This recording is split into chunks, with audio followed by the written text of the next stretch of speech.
கோழியானது காலையில போய் அங்கும் இங்கும் அலைந்து கொண்டிருந்தாலும் அந்த வீட்டுக்குரியவன் அதை பற்றி யாதொரு விதமான சிந்தனையும் இல்லாமல் இருந்தாலும் கூட இரவு வருகின்றது, இருள் சூழ போகின்றது. உடனே அவனுக்கு கவனம் வந்தது கோழி எங்க என்று. உடனே இவன் தேடி போனான்.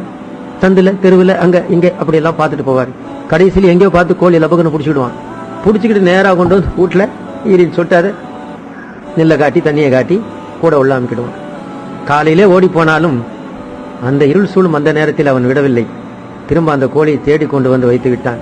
இப்படிதான் ரப்புல் இஸ்ஸத்தாகிய முகமது ரசூலுல்லாஹ்வுடைய ரப்பாகிய அல்லாஹு தஆலா என்னதான் பாவம் செய்த அடியான் தன் இஷ்டம் போல நப்சின்படி அங்கும் இங்கும் ஓடி அழிந்து கொண்டிருந்தாலும் கூட அவன் இறக்கும் தருவாயில் தன்னிடம் வர வேண்டும் என்று நினைத்தான்.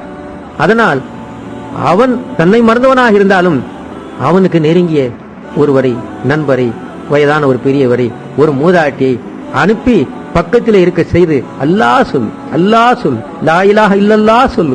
இது அந்த கோழி அந்த நேரத்திலே கொண்டு வந்து சேர்த்த எஜமானனை போல உயிர் பிரியும் பொழுது என்னுடைய சிக்கரோடு வர வேண்டும் என்று அல்லாஹ் நினைத்தான்.